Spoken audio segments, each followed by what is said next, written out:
Hola, ¿qué tal amigos? Qué gusto saludarlos en esta entrevista semanal con su amiga y servidora Estrellita Fuentes. Esta es la plataforma Analiza con Estrellita Fuentes. Me da mucho gusto volver a saludarlos y en esta ocasión les tengo una entrevista que para Michoacán y para México, porque pues no se trata de un actor común en la política, pues me da gusto presentarles a nuestro invitado que tenemos el día de hoy. Se trata nada más y nada menos que del licenciado Víctor Manuel Tinoco Rubí, quien fungió como gobernador aquí en el estado de Michoacán. Está con nosotros, vamos a platicar acerca de su vida y por supuesto vamos a confluir en los temas políticos para el análisis. Así que quédense con nosotros y ya comenzamos.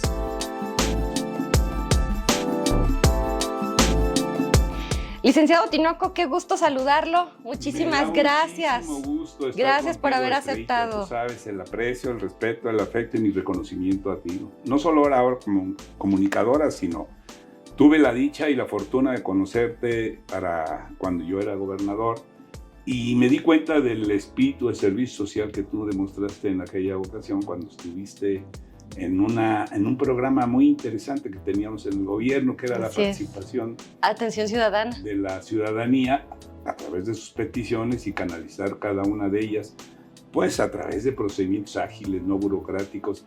Y me di cuenta de tu calidad de tu servicio social. Y además la amistad que tengo con tu padre, que es de muchos años también. Mi papá, Salvador Fuentes Salinas, a quien le mandamos muchos saludos. Un abrazo muy afectuoso. Así que yo estoy a tus órdenes y me da mucho gusto que licenciado, me hayas invitado. Muchas gracias, ¿no? De verdad, el licenciado Tinoco, efectivamente, yo tuve el gusto y el honor de colaborar durante su administración, que fue hace 22 años. 22 años. Sí. 22 años. Qué rápido.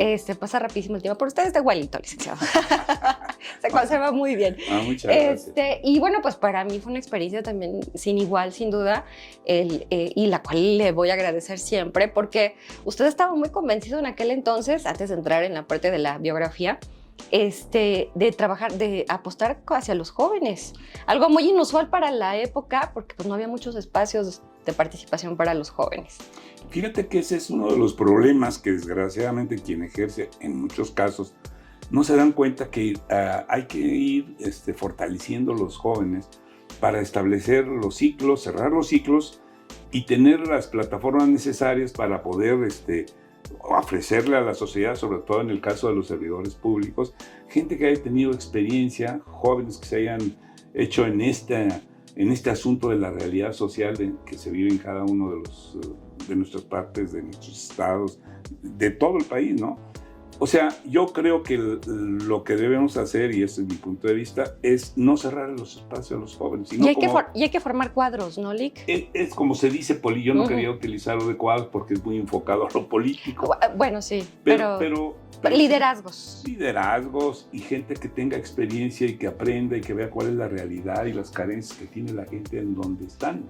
Claro. Y no en un escritorio, y eso fue lo que tú encabezaste. Pues ahí me invitó. Y le abrimos el espacio. Y éramos muchos jóvenes que ahorita de hecho están participando. Pues yo veo a muchos jóvenes en la política también. Ahora ya no están tan jóvenes, pero... Ay, ¿cómo no? Seguimos jóvenes. No, pero tú sí te conservas muy bien. Pero me refiero a que ya ahora son maduros, jóvenes con experiencia. Con experiencia, y muchos de ellos están dando buenos resultados a juzgar por lo que se ve.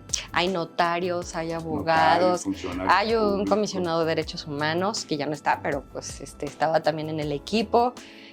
Mucha gente, pues actores políticos, diputados, académicos. Y fíjate que lo interesante es, independientemente del partido o filiación al que yo pertenecía, muchos están ya trabajando en otros partidos, pero de origen distinto al mío, ¿no? ¿Pertenecía? ¿Ya no pertenece a ningún partido? ¿Ya se considera neutral? No, yo sigo siendo priista. Ok. Lo que pasa es que ya no participo. ¿Por qué? Pues porque creo que hay que dejar el espacio a los jóvenes. A los jóvenes. Y lo único que puede hacer uno es transmitir las experiencias, pues tratar de advertir los errores que se cometen y darles también experiencias para que ellos no cometan los errores que a veces comete uno. Claro. Bueno, pues la idea el día de hoy, Lic, es platicar un poquito acerca de su semblanza, de su perfil biográfico, porque quizás en estos 22 años, efectivamente, pues estamos hablando de una nueva generación que no conoce de pues, otra época, otros tiempos que vivía Michoacán, para mí muy tranquilos, la verdad, donde se vivía de una manera muy pacífica, donde se podía recorrer todo el estado, donde había inversión pública, había infraestructura, había muchas cosas. Yo creo que esos tiempos a muchos jóvenes pues, que quizás nos están viendo no les tocó vivir, y la idea es precisamente recuperar parte de su semblanza y biografía, que a mí en lo personal me encanta porque hay anécdotas buenísimas. Licenciado, usted nació en Zitácuaro. Yo nací ¿En qué año? Bueno, déjame contestarte Sí. primero la primera parte de la pregunta que tú me hiciste. Mira, la satisfacción más grande de uno cuando deja la función pública es que el juicio lo hace la gente al correr del tiempo. Sí. Entonces, yo lo que sí puedo decir que junto con el gran equipo que yo formé, para mí fue un equipo muy importante, dejamos un estado tranquilo, en paz, con finanzas sanas, con obras de infraestructura importantes, pues, como el rescate del centro histórico, en fin, el hospital de la mujer. Se entregaba entregaba usted 2 o 3 obras diarias, Sí, licenciado, en todos los ¿te acuerdas? municipios, escuelas, carreteras, hospitales, aquí en Morelia. Sí, El lienzo, el pabellón Don Vasco, el paso a desniveles. Los pasos a desnivel. Pero ¿sabes qué otra obra me dejó muy satisfecha? Sí. Que luego no luce. El cableado que tenía Morelia. Ay, antes era exterior, sí es cierto. Y lo hicimos en 4 etapas con el ingeniero Larios. Sí. La Comisión Federal Octavio Larios, que era el delegado de la CFE. Y además, bueno, son las satisfacciones. Y además el hecho mismo de poder transitar en las calles, ir al fútbol, a los restaurantes. ¿Podías andar en la madrugada? Perdón, yo andaba en la fiesta, pero se podía andar en la madrugada en la ciudad, no pasaba nada. Pero lo más bonito era que se podía circular en las carreteras, licenciado. O sea, nosotros con el equipo andábamos llegando 2, 3 de la mañana de las giras, y no pasaba nada, licenciado. Y ahorita ya difícilmente alguien se imagina salir en la noche, aquí en la ciudad, o transitar en las carreteras. Ya hay zonas, desafortunadamente, donde pues no se atrevería uno a pasar. Y bueno, ya ahora el tema que tú me preguntas. Claro, yo nací en Zitácuaro, en la calle de Ojeda número 2. Esa calle, pues ahí estaba el sanatorio de mi padre, que era doctor. El doctor Abelardo Tinoco Aguilar. Y ahí nací. Ahí nacimos somos 9, nacimos 7 de 9. 2 nacieron en el Estado de México. Pero la verdad, me dio mucho gusto y hay experiencias hermosas que yo tuve de mi infancia. Te quiero decir que para mí, la época más bonita que yo disfruté más como niño, como ya adolescente, es el tercero de secundaria. Yo me inscribí, mis hermanos todos había una sola escuela particular, no había escuelas particulares, había solo una, la de Isabelita, pero a mí me gustó, no sé por qué, ir a las oficiales. A las escuelas públicas. A las escuelas públicas, y la razón en aquel entonces iba a entrar yo al primer año de primaria, con la maestra Valdespín, y la directora era la maestra Petrita Arias, de la tipo 18 de marzo. Y mi padre no le entendía cuando me dijo nada más que el ambiente es diferente. Pensando, tú eres hijo del doctor Tinoco, no porque tuviera mucho, era una gente muy conocida, mi padre en Zitácuaro, entre los médicos de mayor prestigio que había, no solo en Zitácuaro, en la región. Pues yo quiero ir ¿por qué? Porque quiero desfilar. Ese era el sueño que usted tenía. Estar atrás de los tambores y desfilar. Bueno, me dijo que sí. Okay. Y ahí me metió. Y de veras que fue una experiencia muy interesante, porque convives pues con los hijos de los tablajeros, con los hijos de los obreros, con la gente sencilla, la gente del pueblo. Pero ahí haces los mejores amigos porque no tienes ningún interés. Y así pasaron el segundo, el tercero, el cuarto, quinto. Y me acuerdo de todos mis maestros a que les tengo un gran respeto y una admiración. Porque no obstante que terminábamos en el quinto año, me acuerdo muy bien, que terminábamos la clase y a veces no le entendíamos bien con el maestro Carlos Rangel. Me acuerdo muy bien que nos decía, si no le entendieron a lo que estuvimos explicando el maestro Pedro Cerecero en química, los esperó en mi casa para explicarles sin ningún interés, simplemente cumpliendo con esa función tan bonita que es la de enseñar, La de docencia. ser maestro, la docencia. Y eso no se me olvida. Pero además... ¿Y era usted aplicado, licenciado? No tanto, ¿eh? Yo era de 8 y Ajá. puntos, así, no crees que Ujú. mucho.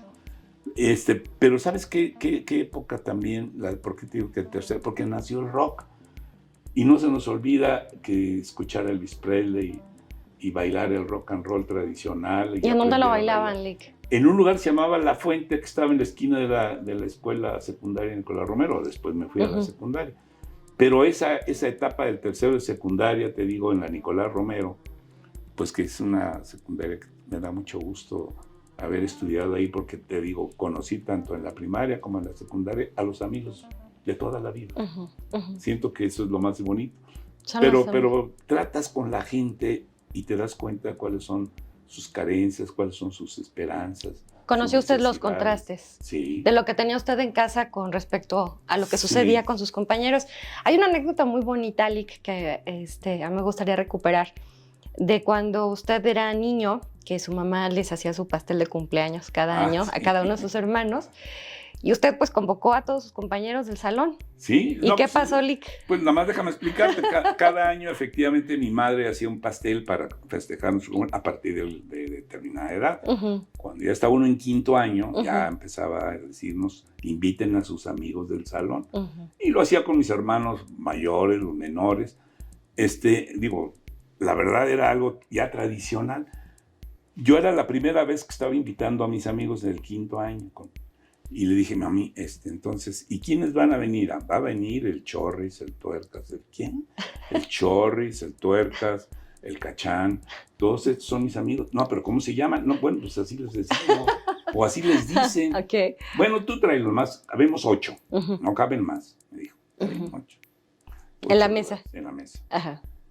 Y cuando van llegando, bueno, pues sí, venían todos limpiecitos. Arregladitos. El único que no se arregló fue el aceitoso. Mi cielo. ¿Por qué? Pero de veras, era un... Bueno, pues es que eran personajes, ¿no? Estaba trabajando con su papá y no le dio tiempo pero siempre andaba así, pero era por la chamba de su papá, pues era mecánico. Y era ir a comer y vámonos y ya, ¿no? Entonces, pues la verdad, todo muy bien, nos sirvió mi madre con una chulada, ahí se identificó mi padre, también los fue a saludar, se salió y a la hora de hacer la limpieza, le dice la señora de la cocina, señora, nos faltan 2 cubiertos, una servilleta y dos trinchadores, 2 barritas donde se ponían los cubiertos. Qué cara, ya me dio mucha pena, pero pues dije, no, espérate, mamá, vas a ver cómo vamos a devolverlos. Ellos seguramente les llamó la atención porque las servilletas eran muy bordaditas, muy bonitas. Mi mamá bordaba muy bien, me encantaba. Ajá.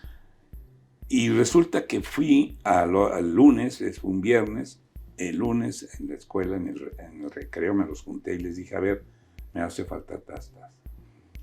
Al otro día, te quiero decir que el quinto año de primaria, el piso era de tierra, ¿eh? No había de cemento ni nada, era de tierra también. El maestro Camacho era el titular. Entonces, enfrente del maestro y con los 8 les dije, maestro, ayúdame, porque tengo este problema. Y ya les dije que ya no los vuelvo a invitar a otro cumpleaños. Ya no va a haber pastel.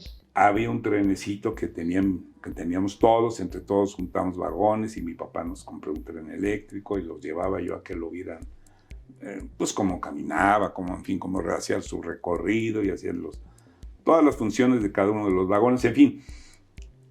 Y resulta y les dije, por favor, mañana, sin decirme nada, en la mesa del maestro, antes de entrar, por favor, ahí debo. Y efectivamente. Se los regresaron. Me los regresaron, salvo una servilleta que, quién sabe, esa sí. Esa ya no apareció. Esa sí ya no apareció, pero lo demás. Y estaban muy apenados porque ellos, pues, uno de ellos me dijo, es que quería yo enseñarle a mi mamá cómo estaban las servilletas para ver si, fíjate. Yo creo que sí era cierto, era de buena fe. Yo quise recuperar esa historia, licenciado, porque retrata lo que a mí me tocó ver durante su administración, que usted es una persona muy sensible, muy humano, muy allegado a la gente, que esa es una de las cualidades que no todos los actores políticos tienen. Hay muchos actores, digo, no en afán de crítica, sino pues en buena onda, que pues no tienen ese espíritu de servicio, que piensan que la política es para servirse. Sí. no para servir. O sea, Y usted ya pintaba desde chiquito para el servicio. lo que pasa es que se ha desvirtuado mucho el concepto real, formal de lo que es la política. La política en sus orígenes, su estructura, pues es simplemente servirle a la comunidad, a la polis, a la ciudadanía, servirle a la gente, que es la satisfacción más grande que tú puedes tener. Que la gente te diga, oiga, que vayas en la calle o que te encuentres a alguien, gracias a usted tengo una vivienda, gracias a usted pavimento aquí, gracias a usted tengo esto. No, le dije, no gracias a mí, gracias al gobierno que yo representaba y a mi equipo que también me dio la...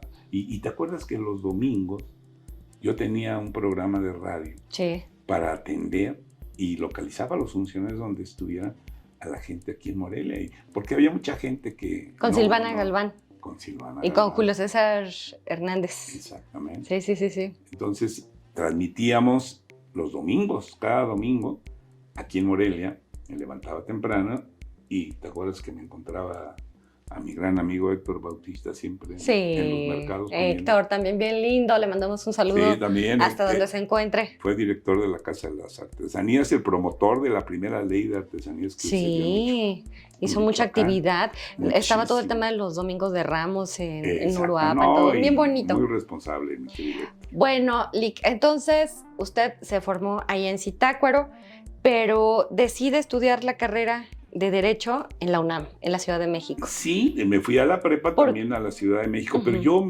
no me gustaba la carrera, ni siquiera tenía idea en aquel entonces. De leyes. No había ni programas de orientación, ni vocación. Simplemente lo que sí no iba a estudiar es medicina. ¿Usted no quería...? No, porque mi padre era cirujano. ¿Hay doctores entre sus hermanos? Dos. No, uno, el mayor y un sobrino.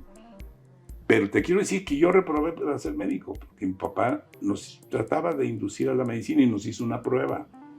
Un día nos subimos a ver el quirófano, el vitral, para ver cómo operaba un apéndice mi papá. Ajá. Y nos invitó a los 4 más grandes, de los más a grandes, ver. para que lo viéramos. Y a ver cómo y a ver reaccionaban. cómo se comportaban. Pues mi hermano mayor ya estaba muy dirigido, ya estaba en la prepa, pero ya estaba muy dirigido a ser médico. Ajá. Y de los 4, pues ya terminó la operación y yo me quedé clavado en el vidrio. ¿Se desmayó? Y dije, Ay, no, Lic, médico, esto no es lo mío. Esto no es lo mío. Ajá. A mí me gustaba mucho la química. Me encantaba ver los aldehídos y cómo se componían las fórmulas. Eso me gustaba mucho.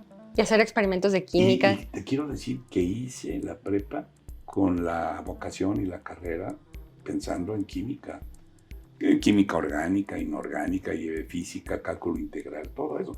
Y saqué muy buenas calificaciones. Entonces, yo de aquí soy. Pero te cuento que un día, ya cuando se recibe mi hermano Abelardo, el doctor, el mayor, nos fuimos al Casino Español, mi papá nos invitó, hizo un comentario que no sabes cómo, no pude dormir toda esa noche. Porque le dijo ahí a todos, pues a mí me da mucho gusto.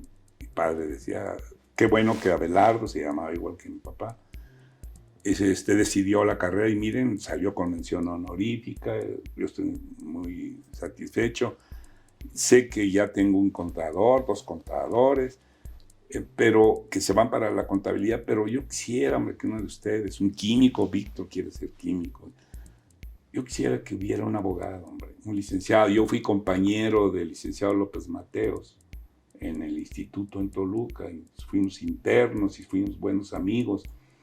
Y los abogados pueden ayudar muchísimo, y si llegan a la política y van con buenas intenciones, pueden hacer un buen papel, porque son muy flexibles en su forma de actuar. Y, en fin, me los explicó. Pues me estuvo dando todas esas explicaciones y no pude dormir. Y como yo tenía muy buenas calificaciones, ya tenía que inscribirme a la facultad. Entonces dije, tengo la facultad y la posibilidad de inscribirme a una carrera distinta que sea social, aunque no sea la técnica.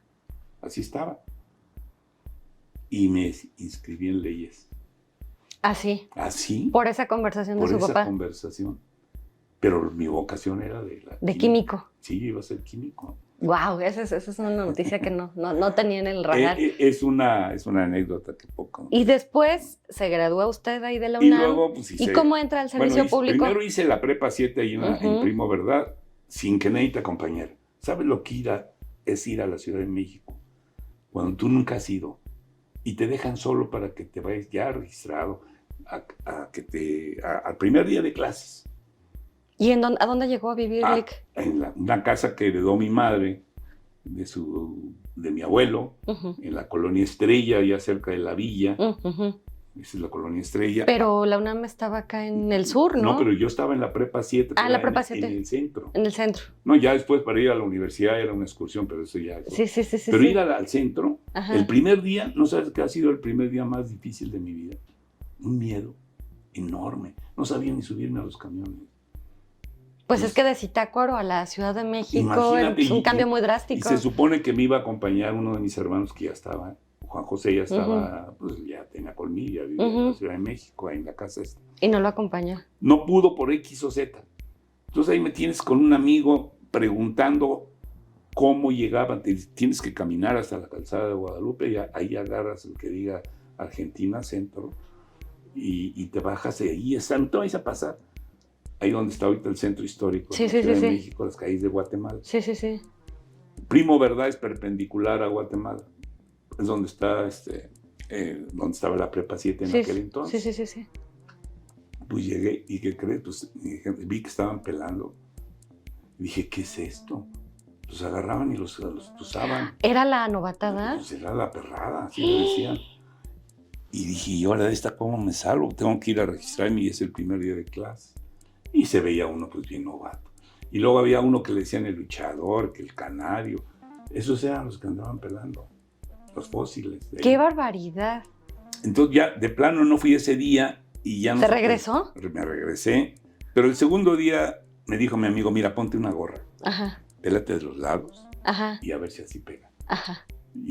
Pero es difícil porque andan viendo en los salones. Te pones en la orilla para que no te vean. O sea, raparlos era parte de la novatada. Pues era de la novatada. Wow. Y no me salvé. ¿Por qué? Pues porque... pues era parte de la tradición. Ya era ni modo. Me tuve que aguantar. Y anduve pelón.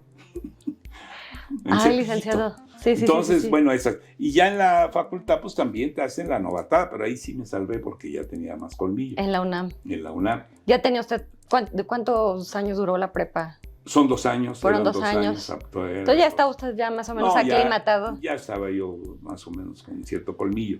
Y se hizo ya de su grupito de amigos. Y fíjate, sí, y luego en la UNAM tengo una anécdota también interesante. Entré al salón 406 de la Facultad de Derecho primer año. ¿Sabes quiénes fueron mis compañeros de salón? No. Jorge Carpizo. Jorge Carpizo, el que fue Procurador General de la Diego República. Valadez. ¡Wow! Enrique Sánchez Bringas, que fue consejero de la Judicatura. Y usted se lo trajo de secretario de Educación un tiempo. Hicimos a Sánchez Tapia. Luis Alberto Sánchez Tapia también era compañero de salón. Sí, claro. Miguel Limón, un notario y un gran jefe al que de verdad quiero con muchísimo cariño. Miguel Limón Rojas, que fue secretario también fue secretario de Educación Federal. El papá de Lía Limón. De Lía Limón, la que quiere ahorita ser candidata por la Ciudad de México, por el PAN. Mariano Albor, Armando Ballinas. Armando Ballinas. En mi salón. Armando Ballinas estuvo con usted. Que estuvo conmigo en el salón. Eran 7 grupos. Ya falleció el licenciado Armando. Ya falleció Armando, fue mi compañero de salón y de generación. Este era el perfil de los compañeros que yo tenía. No, pues entonces, un super equipo. Pero fíjate que sí me costaba trabajo porque no era mi vocación las leyes. No era lo natural y me costaba trabajo difícil. Pero empecé a agarrarle... El saborcito. También estuvo el nieto de Mariano Azuela, Antonio González Azuela, que fue uno de mis mejores, es uno de mis mejores amigos. Me hice muy... pues toda una generación, licenciado. Una generación importante de abogados destacados y que la verdad a mí me da mucho gusto haber tenido esa experiencia. Qué bonito, licenciado. Oiga, y ahorita estaba pensando, de curiosidad, ¿qué le gustaba hacer con sus amigos? ¿A dónde iban? ¿Qué lugares frecuentaban ahí en la Ciudad de México? Te voy a decir, mi ilusión, había un compañero nuestro que, el González Azuela, que tenía muchas relaciones con Televisa. Entonces yo me daba cuenta que invitaban a González Azuela porque tenía una estudiantina y la estaba formando cuando estábamos ahí en la facultad. Y entonces, pues él tenía muchas relaciones y los fines de semana, que yo nunca me acostumbré a quedarme los fines de semana, siempre me iba a Zitácuaro. Sí, sí, te acuerdo. Y le quedaba cerquita, ¿no? No, ¿Cuánto tanto, hacía? No, ¿Cuánto 4 hacía? horas. ¿4 horas? Sí, ¿De la Ciudad de México a de la Zitácuaro? Ciudad de México, 4 horas. No estaban las supercarreteras que hay ahora, no, era nada más una sola, la de las curvas. Y era en autobús. Y era en autobús y tenía uno que irse en las verdes porque en Estrella siempre estaba ocupado. Ajá. Los de Morelia acaparaban todo porque Sí. era la ruta para Morelia. Sí, para ir a la Ciudad de México, sí. Bueno, pues te digo, en la estudiantina esta, Estrellita, le dije yo a González Azuela, oye, y al maestro, a otro compañero que se llamaba Luis Uruñuela, que paz descanse, que fue presidente interino en Acapulco, él es de Guerrero, gente muy sencilla, muy que en paz descanse. Pero él sabía de música y tocaba y él hacía los exámenes para ver si entrabas o no a la estudiantina. ¿Y usted no tocaba instrumentos? No, hombre, no, pero le dije yo, ay, pero yo quiero estar. ¿Y de qué quieres entrar? A ver, pasa la prueba con Luis, pero es que yo no sé tocar ni el piano ni la guitarra, ni nada. Pero si puedes cantar, bueno, pues yo lo intento, a ver si hay chance. A ver si pega. Cante. No, me reprobaron a la primera. Oh. Entonces le dije, bueno, gana una oportunidad. Aunque sea el pandero. ¿Sabes una cosa, Estrellita? Se iba a estrenar el Canal 4 de Televisa. Ajá, y le dieron una oportunidad. De presentarse. Y el papá de González Azuela era muy amigo de Miguel Alemán. Entonces una palanca para que estuviera la estudiantina de la Facultad de Derecho. No, imagínate. Y me dice mi amigo González, no, es que te reprobaron, hombre. Ya está. Es que, ¿sabes qué? Nada más dame chance porque el uniforme está precioso, con su capa. Era un uniforme dorado, bien bonito, con los colores de la UNAM. Y dice, es que no, pues ¿cómo? ¿Y qué vas a hacer ahí nada más? Bueno, hay una forma. Que agarras el tecolote. O sea, ya ves que el tecolote es el símbolo. ¿Era un estandarte? Pero con un tecolote vivo. Sí, ya, ok. Con un tecolote vivo. Entonces dice, mira, hay una oportunidad, te puedes poner el uniforme, pero tienes que ir con el tecolote. Le digo, oye, pero ¿y el tecolote qué? No, hombre, está bien tranquilo el tecolote. No te pasa nada. Yo estaba nervioso porque sí me prestaban el uniforme. Entonces yo tenía el tecolote y el tecolote estaba pues así. Y no dejó de aletear. Entonces no me vio casi nadie. Cada rato le hacía así como que quería volar y a mí me ponía nervioso. Y usted se ponía nervioso. Sí. Y tú le hacías así. Y entonces, antes no había que los videos y que si... Que editar y que... Para poder ver, no, nada. Entonces tenías que ir y ver ahí al estudio y verte, no hombre, ni me vieron. Yo presumiéndoles que iba a salir. Ay, licenciado. Bueno, pero se le hizo, por lo menos. Se me hizo, y eso es una se le hizo su sueño. Pero fíjate que tuve la oportunidad de que sí me invitaban a las posadas, aun cuando un amigo mío que se llama... A las tardeadas. Pero también se sentía un poco frustrado uno porque yo era muy tímido. No me lo puedo imaginar, bueno, pues, licenciado. Palabra que sí. Y entonces dije yo, bueno, pero pues si me arreglo bien, pues a lo mejor la pego, ¿no? Pero había un cuate que se llamaba Luis Tejado Casís, que es mi amigo todavía, otro gran amigo, Tejado, que era un cuate, pues no era bien parecido. Le decíamos el Jack Palance. Jack Palance era un artista con facciones muy toscas en aquel entonces. Pero pues dije, no, pues hiciste la competencia, creo que sí la puedo brincar. Sí la pego. Porque no hombre, llegábamos a las tardeadas, mi querida Estrellita, y acaparaba a todas las muchachas.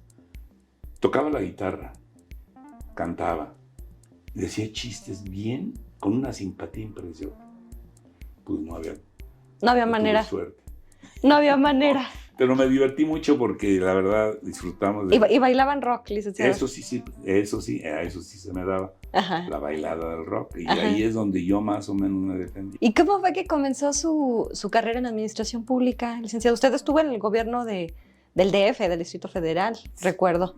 Te vas a sorprender y se van a sorprender, pero me tocó ya dejé el turno diurno porque allí en la casa pues ya eran 3 que trabajaban con mi hermana, yo era el cuarto, y tenía que aportar.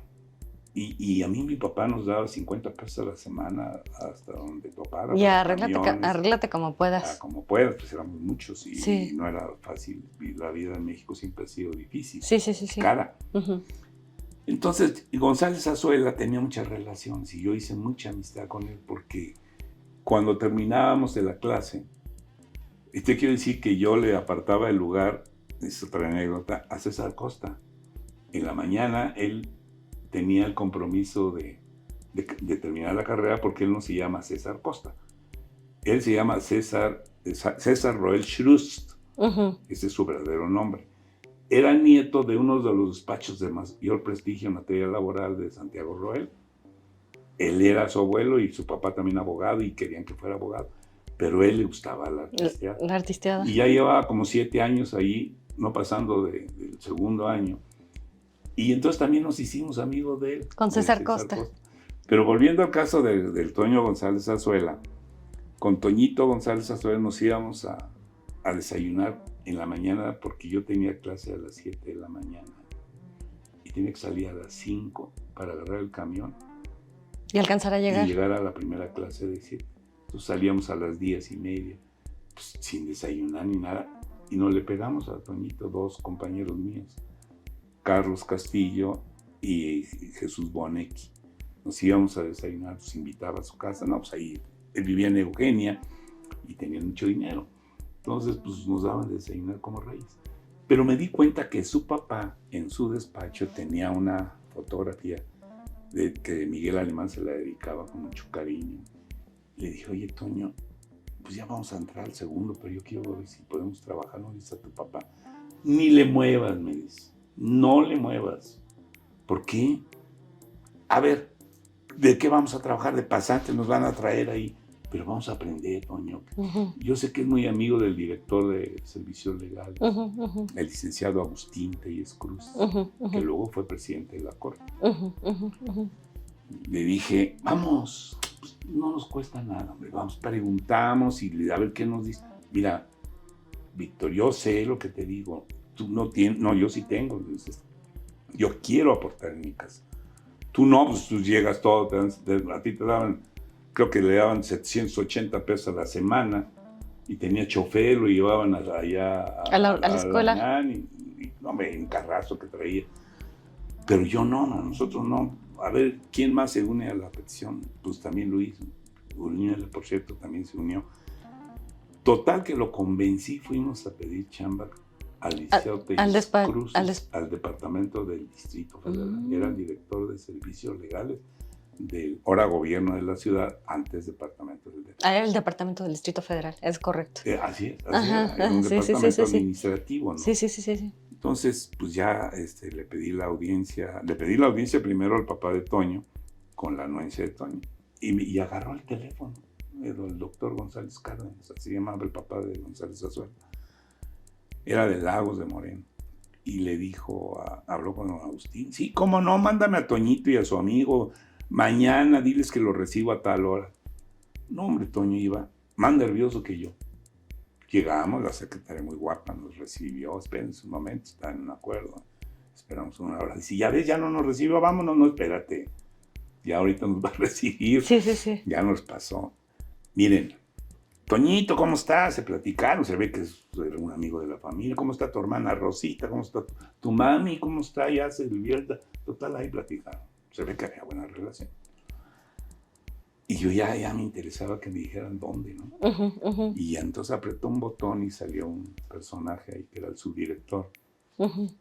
Y le dijo, mire, licenciado Madrigal, aquí hay estos 2 jóvenes, él es hijo del doctor González Cárdenas, un gran amigo mío, es su amigo. ¿Cómo te llamas? Tinoco Rubio, a sus órdenes. Bueno, estos 2 jóvenes quieren trabajar. No tenemos la plaza de pasantes, ni de aprendices, ni de meritorios.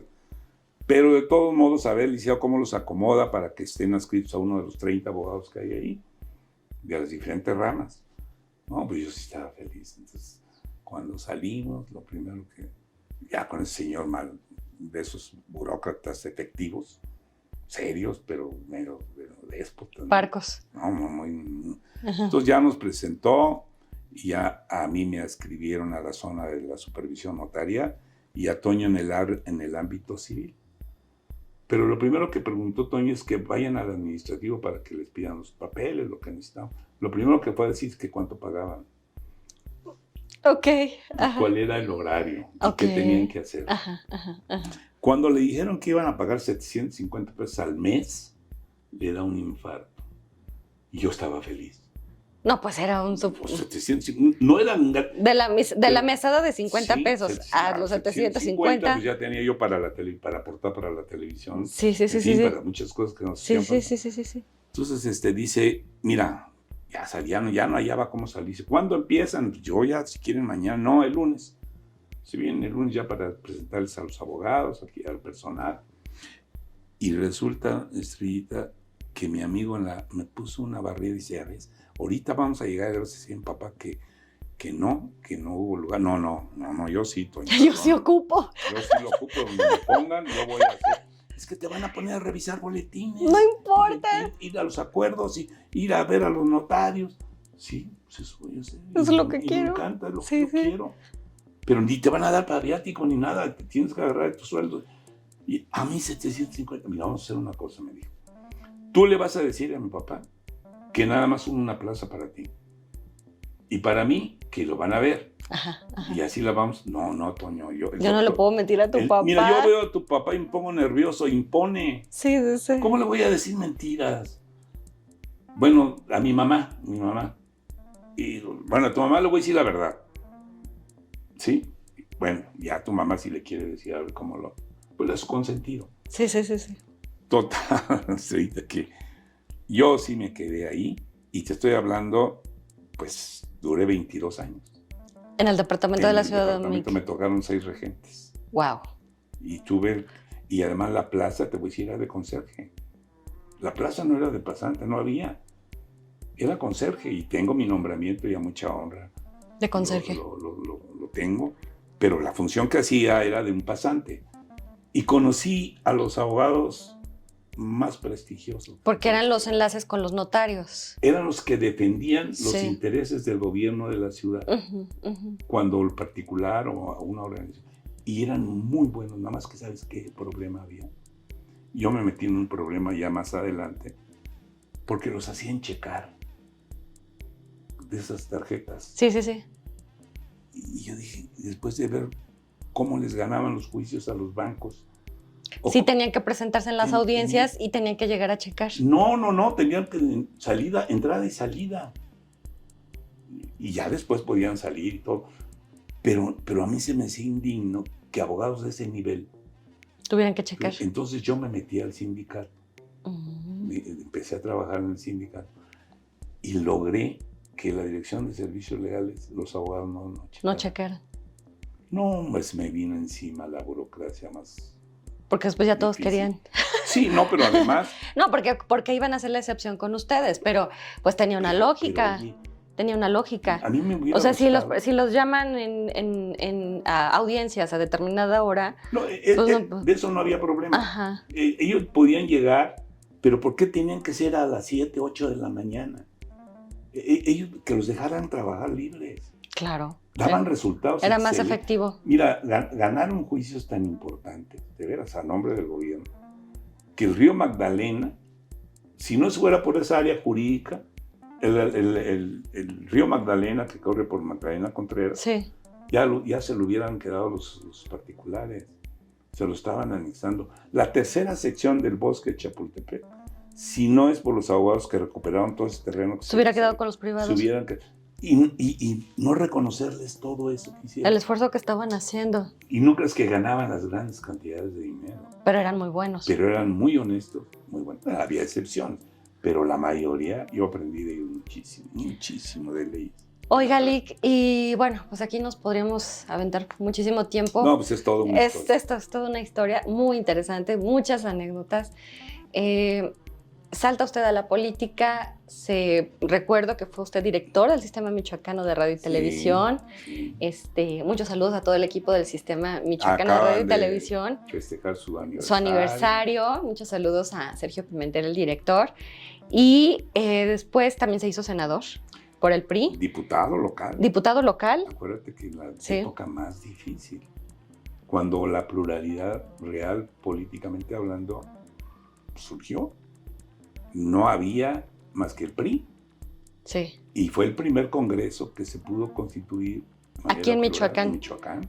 Después de que, siendo presidente del partido Luis Donaldo Colosio, se pierde la gobernatura en California con el PAN, pues la primera vez que perdió una gobernatura. Después se vienen las elecciones intermedias de Michoacán, porque también las federales se perdió todo. ¿En qué año fue? Eso fue en 1989. 89. 1989. Uh-huh. Esa fue la época donde... Y fue el primer congreso que se formó plural. Que fue plural. No había mayoría, eran 12 y 12. No eran 12 de oposición y 12 del PRI. Ya. En las intermedias. Pero ya las federales las había ganado todo el partido que formó el ingeniero Cárdenas después de que se el PRD. Entonces ganó. Entonces era una época muy difícil. donde ya no era garantía que fuera PRI para ganar.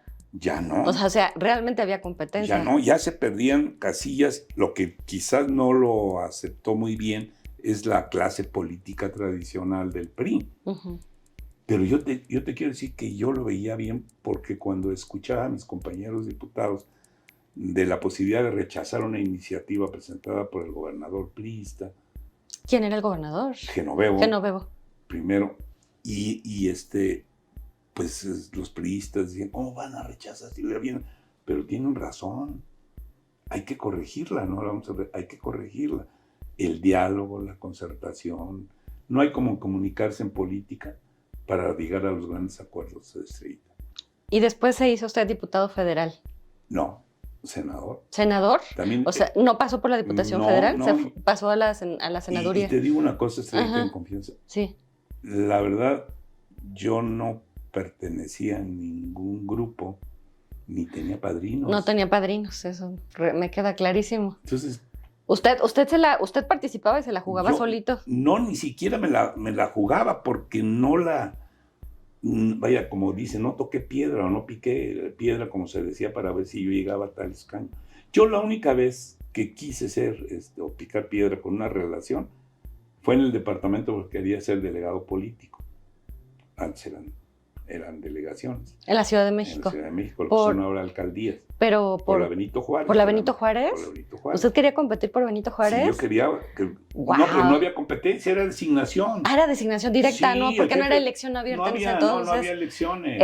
El regente los nombraba. El regente los nombraba, pero pues mi relación era mi jefe, el director de Comunicación Social y Relaciones Públicas del departamento. Sí. Pero nunca me dio oportunidad. Esa fue la única. Todas las demás, sería muy largo platicarte porque eso fueron circunstanciales. O sea, el contexto lo fue llevando. Se fue dando. Sería muy largo. Sí. ¿Cómo se dio? Podríamos dejarlo para una segunda parte. Porque fíjate que sí, yo llegué a ser diputado después de irme del Sistema Michoacano de Radio y Televisión y Comunicación Social. Logré fusionar las dos áreas. Me fui y me volví a incorporar al departamento ya en el periodo de Camacho Solís, con ese regente. Y ahí estaba ya. Cuando se vienen las elecciones para los diputados locales, después de haber perdido todas las federales, me busca el doctor Genovevo, me invita, Fausto Vallejo era el presidente del partido, mi amigo Fausto, le mando un saludo. Muchos saludos al licenciado Fausto Vallejo. La verdad, me invitan a que yo forme parte de un acuerdo para ser diputado local por Zitácuaro. Pero si yo ya estaba en el DF otra vez. Y la razón era porque los grupos políticos había diferencias. Bueno, Zitácuaro ha sido cuna de políticos. Bueno, por eso te digo, había dos grupos ahí en ese entonces, que era el de Zenobio Contreras y el de Chon Orihuela. Chon Orihuela, el licenciado... ellos no son de Zitácuaro, Ausencio, ¿no? Ni Servano. Ausencio. Ni Servano Chávez, ellos son de San Lucas. Ah, yo pensé que pero vivieron en Zitácuaro. Ah, ya. Sobre todo Ausencio, que en paz descanse. Entonces... O sea que ha dado ¿cuántos gobernadores Zitácuaro? ¿3? No. 2. Nada más uno, yo. Y bueno, Ausencio es de San Lucas, ¿sí es cierto? Son de San Lucas. Sí, es cierto. No, sí. Chon, bueno, Chon quiso y aspiró y también le mando saludos a Chon. Sí, también. Entonces Gran te personaje. digo, son circunstancias, no se ponían de acuerdo y coincidieron En que usted... en que si yo aceptaba, entonces sí se unían. Y vaya, te quiero decir que yo no quería, yo ya estaba otra vez encargado allá en la Benito Juárez. Otra vez estaba ya enfocando, pero era haciendo méritos para poder ganarme la voluntad del jefe de gobierno de Camacho. Ajá. Porque ahí tenía, el director de servicios era Diego Valadez, que fue mi Diego compañero. Valadez. Ajá. Fue mi compañero y él Ajá. era él el que me envió allá a la delegación Ajá. para hacer méritos. Pero me llaman y me insistió Julián Rodríguez, me insistió Elio Núñez, me insistió Fausto, hasta que pues me llama Genoveo porque Luis Donaldo quería platicar conmigo para que aceptara. Y así acepté llegar a ser diputado local y les dije, gano la elección y el suplente se queda en mi lugar. Y yo me regreso a la Ciudad de México.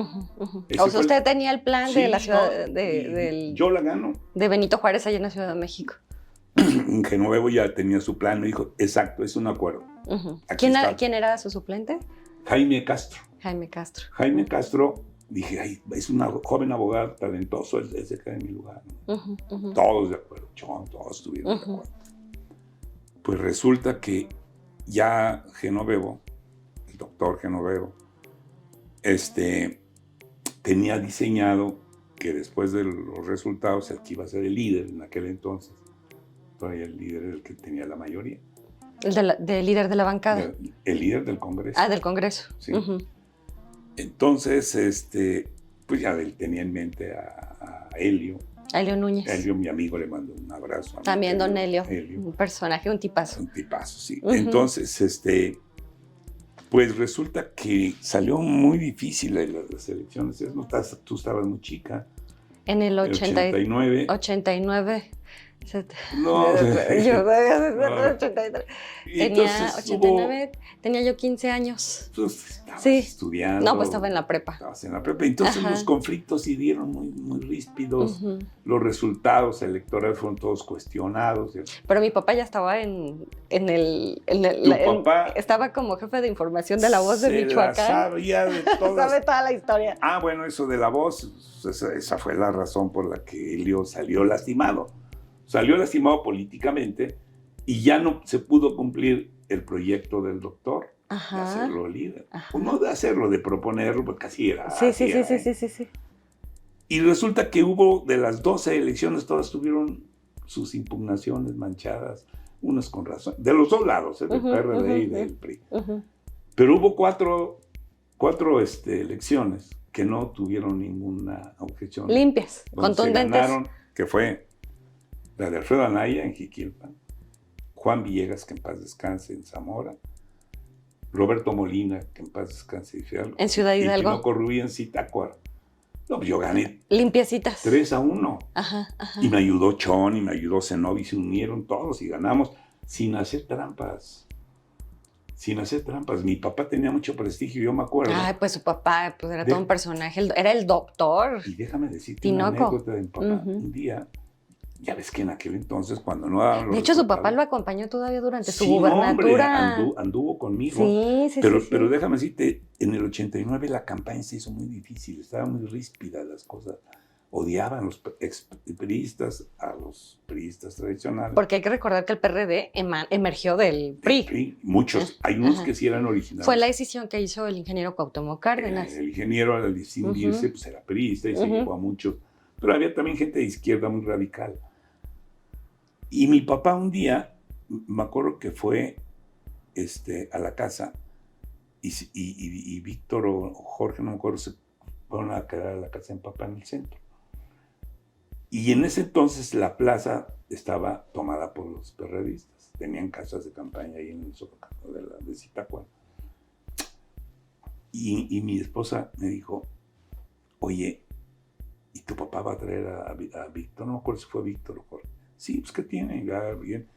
Dice Víctor o Jorge, no me acuerdo quién de los dos, que se pasó por el medio donde estaban los perredistas, todos lo saludaban. Doctor, lo respetaban. Pues, ¿cómo está, doctor? Sí, lo respetaban muchísimo. Entonces eso a mí me ayudó muchísimo también. Qué bonito. Para hacer un trabajo digno, levantando cosas de los radicales, pero recorrí todo el distrito varias veces. Me metí hasta donde no tienes idea. Híjole, no, yo me acuerdo. Tengo ahí otras anécdotas de cuando fue su gubernatura. Después pasa al Senado de la República. Y luego también circunstancialmente yo iba a ser diputado federal. Ajá, ajá. Y de repente estaba yo ahí en el Vistabella y vivía cuando era diputado local. Y ya inclusive el licenciado Ausencio me llamó y me dijo, oye, el partido se ha fijado en ti para que vayas de diputado federal a la Ciudad de México. Pues yo déjame terminar aquí de diputado local, ya logré aquí a través del diálogo, de la plática, hacer un gran congreso, de verdad no por nada. Y traía yo un proyecto muy interesante con Alfonso Solórzano, con todos ellos, con ¿cómo se llama? Taide Aburto, que me costó mucho trabajo. Y con Jaime Rodríguez, que eran Julián Rodríguez, eran mis compañeros, propio Roberto. Y ya habíamos consensado y ya había estructurado una acción muy interesante, Estrellita. Darle autonomía a la auditoría del Congreso. Darle totalmente que se integrara, haciendo una convocatoria a las universidades para que nos recomendaran a 3 contadores o 3... Que ahorita es la discusión que hay en el Congreso local, ¿no? Sí. O sea, sí se logró la independencia, la autonomía de la auditoría, pero ahorita... Bueno, no, la auditoría todavía depende del Poder Legislativo. Ah, no, sí. Pero esta era la auditoría la que supervisaba el gasto público. Ah, la estatal. La estatal. Ya, la Contraloría Estatal. No, era la auditoría. La auditoría. A la Contraloría del órgano de control del gobierno. Y la auditoría era del Congreso. Ya. Pero yo le quería dar autonomía y haciendo una convocatoria a las facultades, a la Universidad de Michoacán, para que nos recomendaran a los mejores contadores, a las gente más honestas, más probas, y darle autonomía, que no dependiera del Poder Legislativo. Sí. Pero ya no lo pude lograr, por eso que te digo que me llamó el licenciado Ausencio y me dijo, te vas a ir a México a la Diputación Federal, así es que vas a ser diputado. Bueno, pues yo no quería, pero ahí sí ya dije que sí. Yo estaba en el Vistabella, así, como si fuera, era el noticiero de Jacobo Zabludowski. Y me habla mi hermana, María Eugenia, y me dice, oye, felicidades. ¿De qué?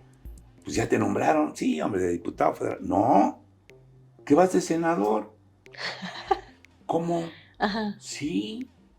A ver, y prendí la televisión y ya estaba, y volvió a repetir Jacobo la lista de los senadores. Sí, estaba yo. Y en eso me suena el teléfono de Casa de Gobierno por parte de Genoveva. ¿Qué le tocaba? Y Floriberto me dijo. ¿Floriberto Patiño? Que te vienes de volada acá a la Casa de Gobierno, que el gobernador habla contigo. Así fue como me enteré que iba a ser yo senador. Y le dije, bueno, pues vamos al Senado. ¿Está bien? Adelante.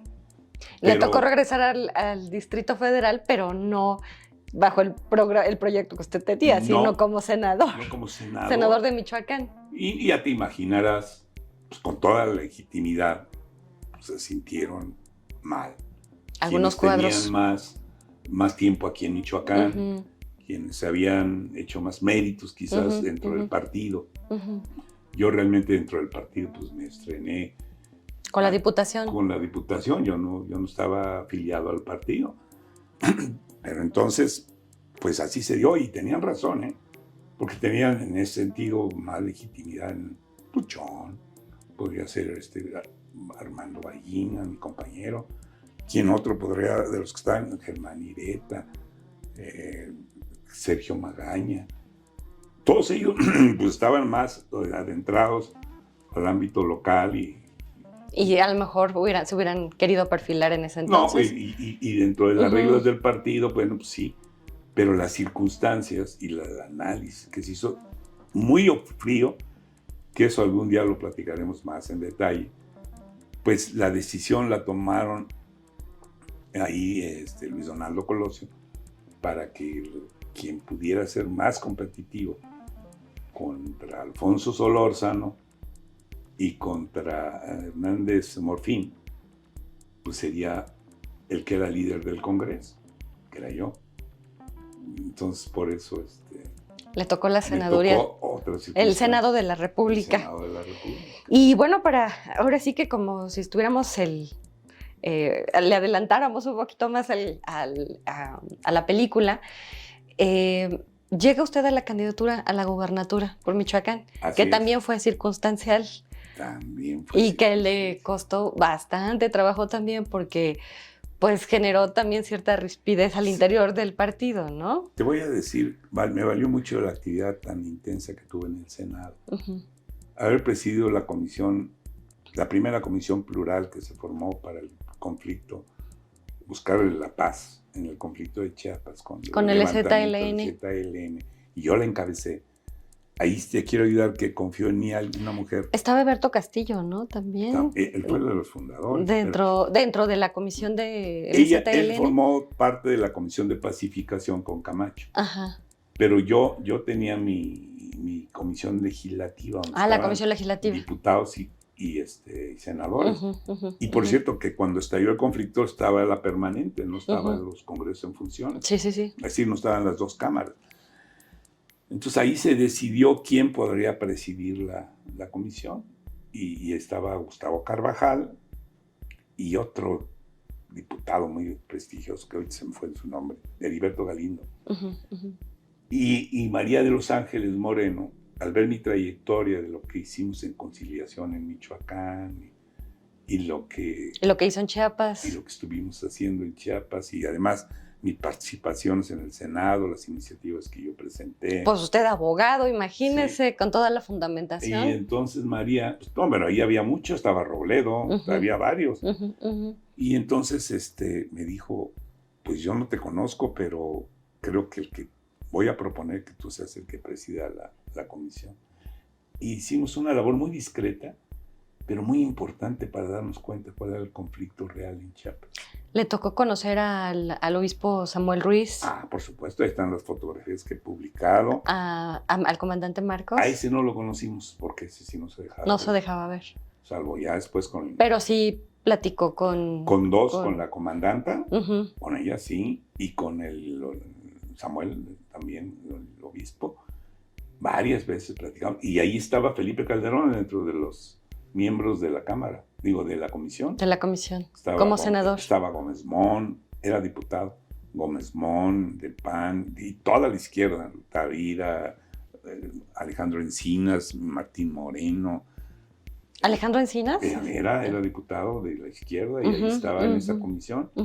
Y nos tocó ir a platicar con el general Miguel Ángel Godínez, que era el comandante de la zona.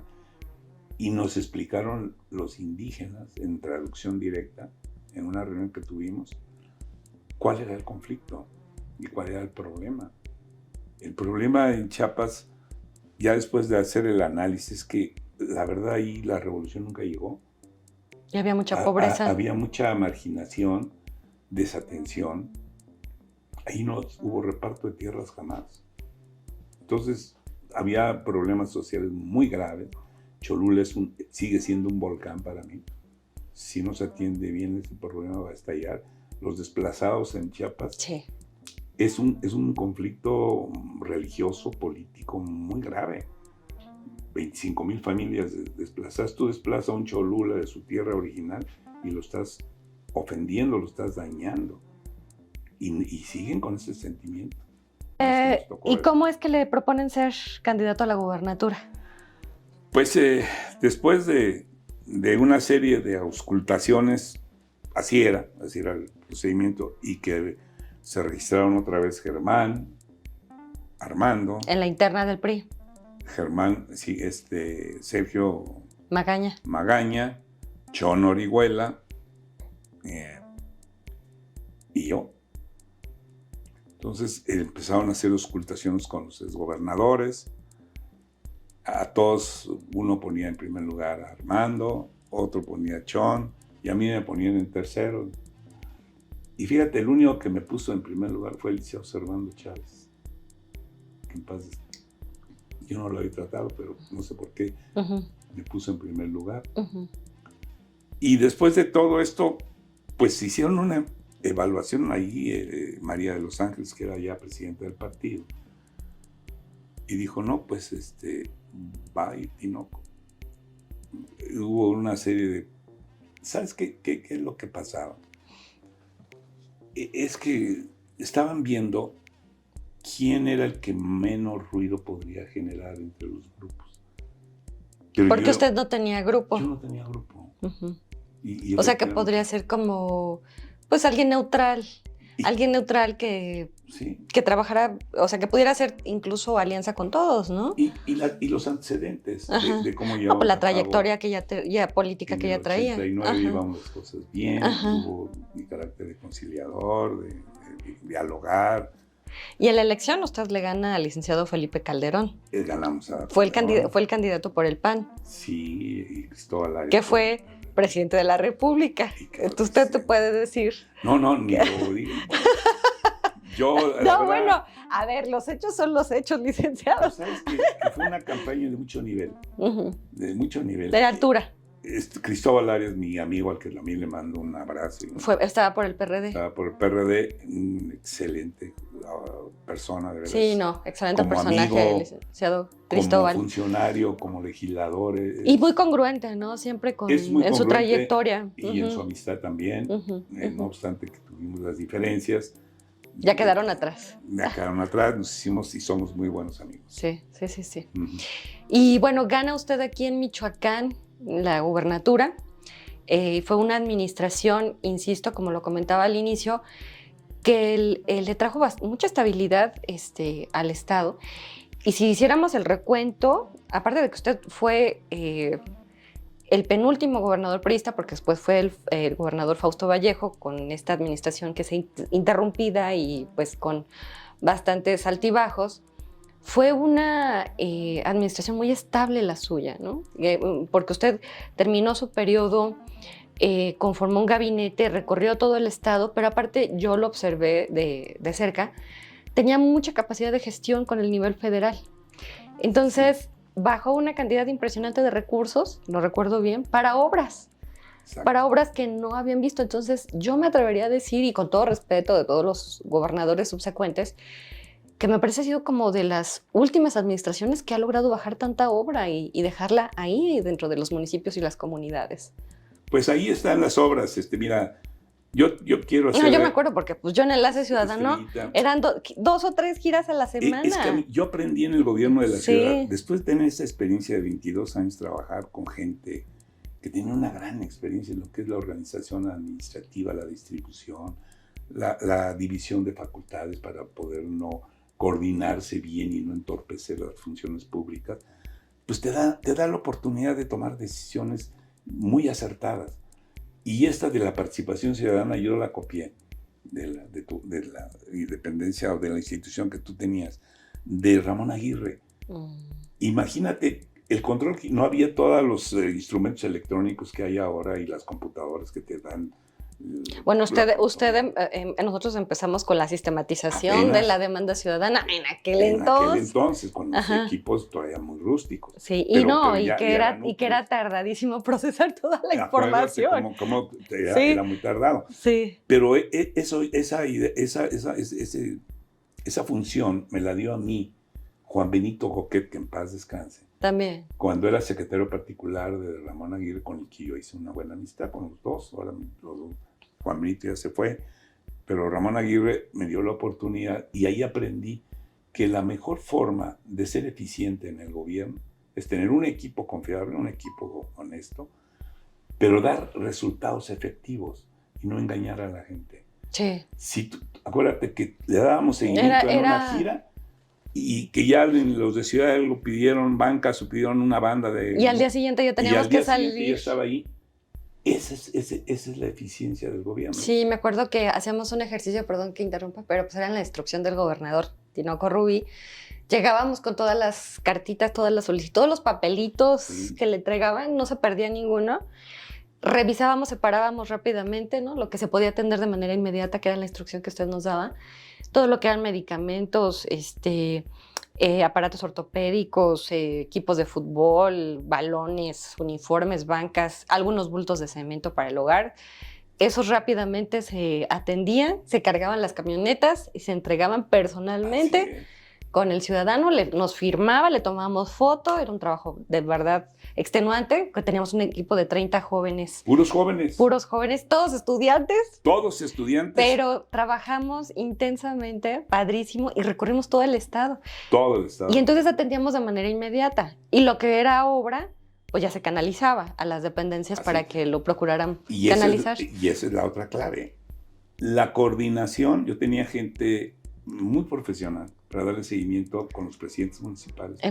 Estaba Efraín Cardoso, Moisés Pardo. Ellos dos eran los que le daban seguimiento para bajar los recursos. Y acuérdate que hacíamos las reuniones en casa de gobierno con los presidentes de todos los partidos. Sí, me acuerdo. No había distinto. No.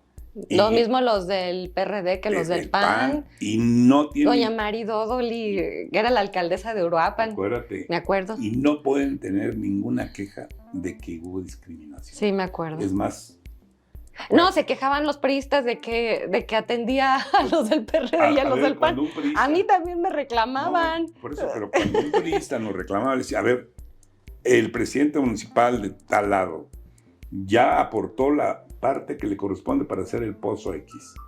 O ya hizo su aportación y ahora te falta la aportación federal ya del Estado. Me acuerdo estaba Juan Luis Calderón del PAN como diputado. Sí. Estaba Efraín García Becerra por el PRD, Julieta Gallardo por el PRD. ¿Quién más estaba? Ortega, ¿no? María Ortega. La esposa de Cristóbal. Sí, también estaba de diputada. O sea, pero a mí me llegaban a la oficina con sus temas de atención ciudadana y yo lo consultaba. Hernández Paque también estaba. Moisés. No recuerdo. Creo que sí. Pero yo recuerdo que yo llegaba con usted y le decía, oiga, licenciado, pues fíjese que aquí están las peticiones de los diputados del PAN, del PRD. Y usted me decía, adelante. O sea, adelante, sin problema.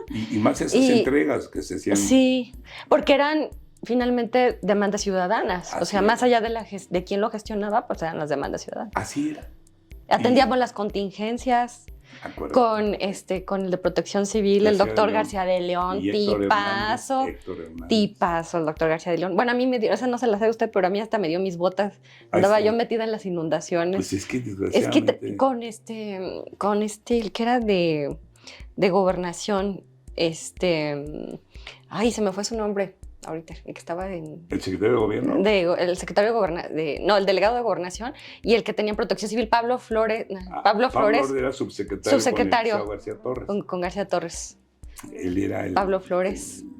El secretario de gobierno y él era el subsecretario. Sí, don Antonio García Torres era el secretario de gobierno también. Bueno, pues un gabinete muy completo. Bueno, usted tuvo a doña Esperanza Morelos Borja del PAN en desarrollo social. A ver, Seita, dime con todo respeto, qué gobierno tan plural como este.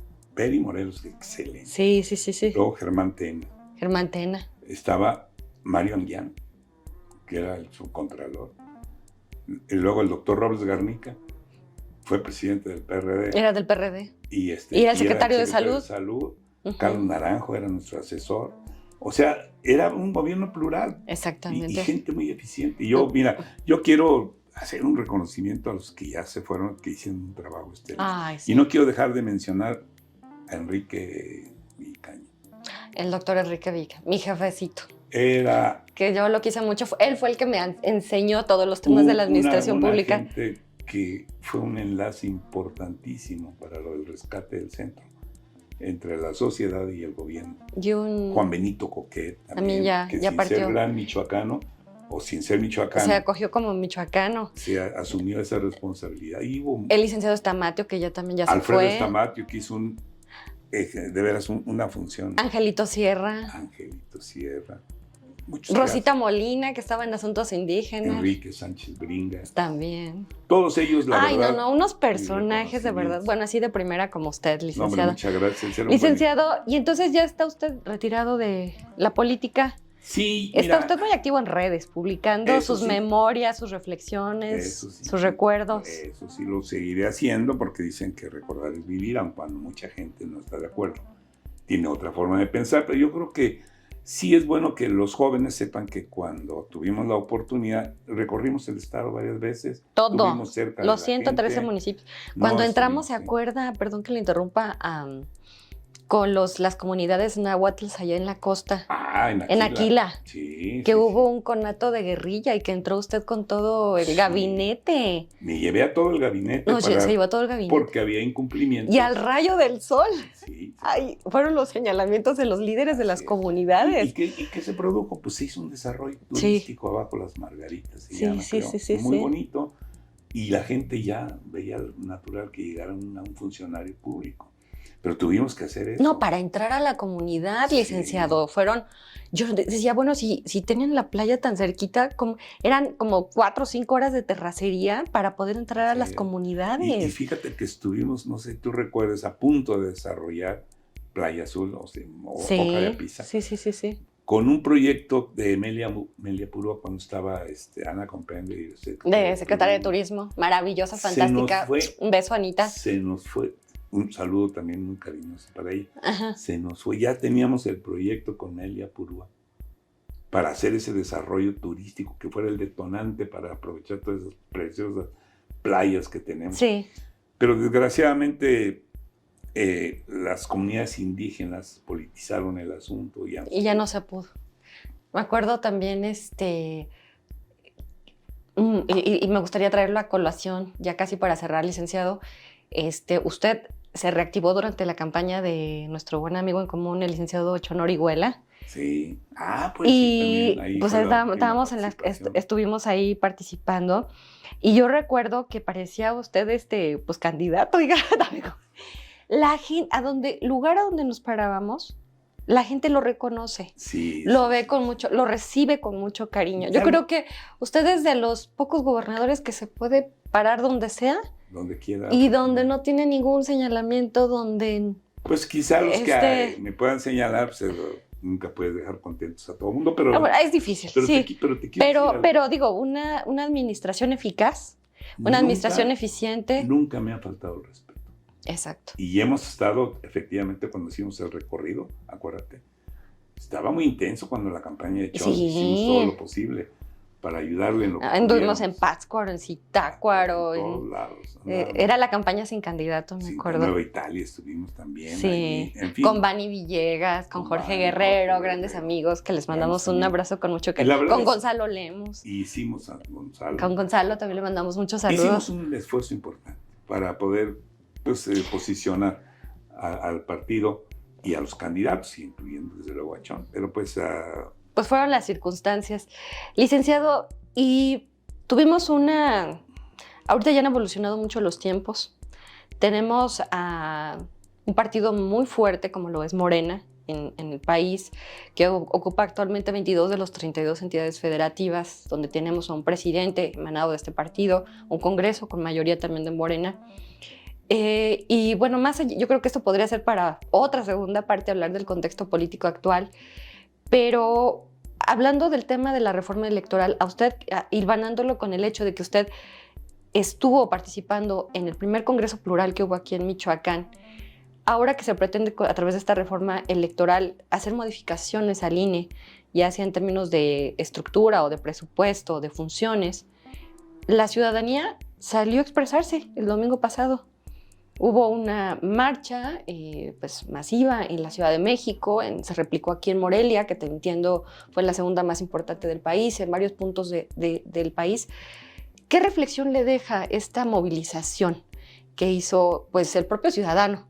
Bien. Sin tortas, sin acarreos, sin dádivas, sin mucho menos, sino con convencimiento mucha personal. Espontaneidad, ¿verdad? Mira, primero rápido te puedo decir que yo fui consejero del IFE. Estuve con Pepe Woldenberg, por eso lo defiendo. No, Pepe Woldenberg es el tipo más honesto que yo puedo decirte de los muchos que hay. Fue el orador principal pero ahora en el fue un evento consejero el que promovió que el órgano electoral estuviera integrado por ciudadanos. Estuvo conmigo cuando todavía faltaba el último paso. Pero es una gente que me tocó tratar, porque lo tuve cerca, estaba a mi lado derecho en la mesa del consejo. Y es una gente honesta, transparente, y creo que no, vaya, no el trato que se le está dando. No se le puede descalificar. Él es una gente auténtica. Yo no creo que el presidente quiera desaparecer el INE. Lo que sí creo es que con la iniciativa del presidente, muchas de las propuestas sí afectan la democracia en México. Y lo digo técnica y jurídicamente. ¿Por qué? Porque no puedo concebir que ese INE que le dio al presidente de la presidencia, ganaron 22 gobernaturas, tiene a Morena posicionado en las encuestas siempre arriba. Tiene un Congreso con mayoría. Le dieron un registro. Como el partido Tribunal político. Federal Electoral le dio el registro y los ha hecho ganar todo. ¿Por qué, no me explico, quieren cambiar esas reglas y no jugarlas con los candidatos de Morena que ya están vistos, con esas mismas que le dieron buen resultado al presidente? Se habla a razones presupuestales y de economía. Licenciado. ¿Significa el 1.3 o significa una mínima parte de lo que se está invirtiendo entre la democracia?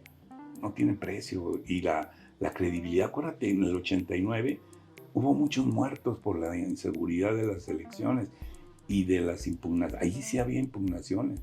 Yo quiero preguntarle a los asesores del presidente cuántas impugnaciones.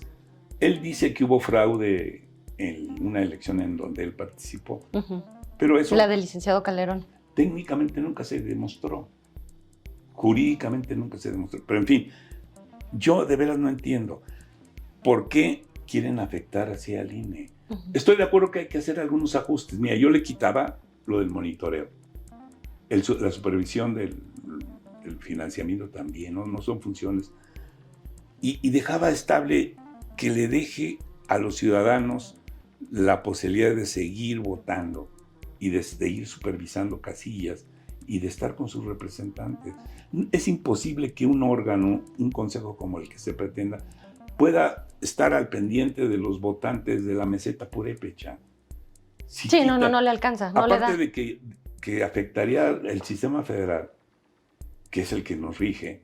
¿Por qué? Porque quieren desaparecer los tribunales electorales locales. Y los soples también. Se pueden reducir los costos, pero la verdad no significa una gran cantidad. Pero lo que sí no puede hacer el presidente es nombrar a los consejeros como él quiere. Tú imagínate que te vas a promover a 20 propuestas que haga el poder ejecutivo, el presidente. Son simpatizantes, aunque tengan experiencia en materia electoral. ¿Qué plataforma van a utilizar para promoverse? ¿O qué características van a tener cada uno de estos personajes que van a ser parte del consejo? ¿O quién va a ser el árbitro, en este caso, para esta elección es que de consejeros? El árbitro es el consejo. Es el consejo y el presidente. ¿Pero qué perfiles van a llegar entonces? Entonces ya no es de carrera, ¿no? Sino además, por popularidad. ¿quién los va a auscultar? ¿Quién los va a supervisar? ¿Y qué es lo que puede ser? ¿Qué riesgo? Pues que una gente muy popular, sin ser experto en materia electoral, pueda llegar. Entonces no se trata de ser elitistas ni nada. Pues finalmente es como, pienso una analogía con el servicio exterior mexicano, ¿no? El cuerpo del servicio exterior. Son perfiles de carrera. Son servicios. Es un servicio civil de carrera, ¿no? Sí. Entonces un tema electoral tendría que ser exactamente igual. Es que así debe ser. En Conagua, por ejemplo, pues un perfil técnico tiene que ser también de carrera.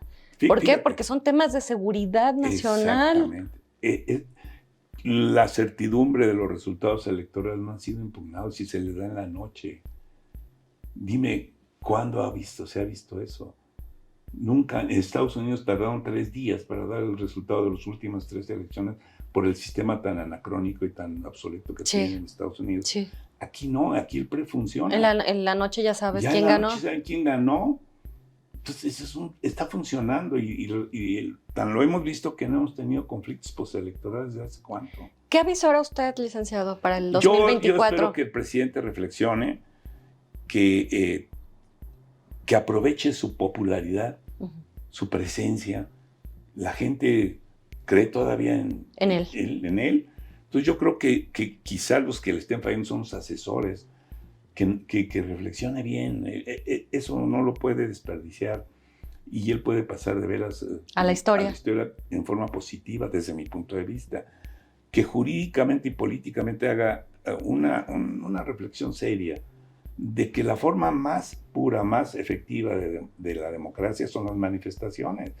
Él así se ha manifestado siempre y así luchó. Y así lo va a hacer este Mira, 27. todas las reformas y los beneficios que tuvo el INE para que fuera de ciudadanos fue por las oposiciones. Fue por la izquierda. Todas las oposiciones. La izquierda fue la que peleó para que fuera un órgano autónomo, independiente. Y el PAN también logró cosas importantes para ir sacando que las elecciones las manejara el gobierno. ¿Cómo volver a lo mismo? Yo no entiendo. A mí me dio mucho gusto. Yo recuerdo a Miguel Ángel Ganado Chapa, a Samuel Villar, a Pepe Goldenberg, a Porfirio Muñoz Ledo, que formaban parte de ese consejo que luchó por todo esto. Y quitarle todo el control del gobierno. Eso no estaba bien, entonces no podemos regresar a lo mismo. Ojalá el presidente le dé oportunidad a sus candidatos de su partido para que contiendan con las mismas reglas con las que él ganó. Son las mismas. Sería lo justo, ¿no? Pues, y sería lo que le convendría a él. Yo por eso no entiendo. Y aparte estamos a año y medio de un proceso electoral. Además, fíjate, para hacer una reforma de este calado. Ese punto nunca se había dado. Ajá. Siempre las reformas electorales después de una elección se hacen en los primeros 3 años del nuevo ejercicio. Es la primera vez que estamos hablando que a un año se quiera reformar las leyes electorales. Y sobre todo si le beneficiaron. Entonces, pues eso sí será lo que hay que ver. Pero lo que tú dijiste de la manifestación, esa es la mejor forma de demostrar que estamos en una democracia. Que se puede uno manifestar, que tú con tu voto vas a tener la oportunidad de que si un gobierno no te convenció, a través del voto lo puedes cambiar en la próxima elección. Si le restas o vuelves al árbitro parcial, se acabó la democracia.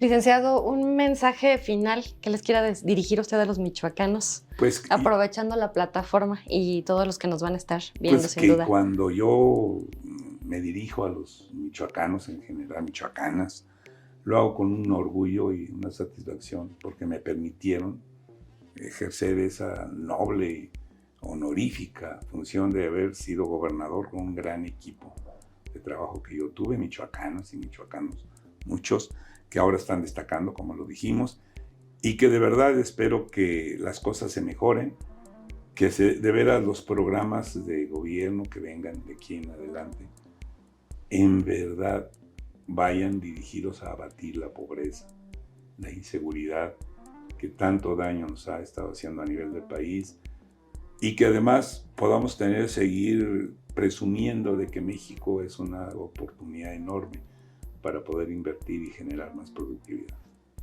Licenciado Tinoco, pues ha sido una plática maravillosa, de verdad me ha tenido aquí cautivada con tanta historia, con tantas anécdotas. Yo creo que pocos personajes con una trayectoria y un peso como usted, que pueden pues platicar de tanta experiencia, de tanta historia, de tantos pasajes, de tantos lugares, tantos personajes con los que usted ha tenido oportunidad de convivir. Así que pues le agradezco muchísimo, como siempre, licenciado, su buena disposición, su apoyo, su respaldo también hacia mi persona y mi trabajo.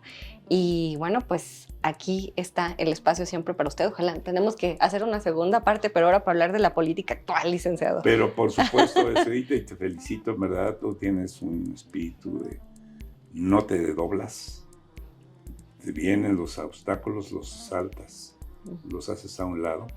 Te llenas de fuerza, eso habla de tu gran integridad y de veras te felicito por tu profesionalismo, lo estás celebrando. Gracias, licenciado, gracias. Pero de verdad, pocas personas, yo he estado en los medios de comunicación y he estado con gente que empieza y nunca había visto esa gran entereza, ese espíritu de superación que tú siempre has demostrado.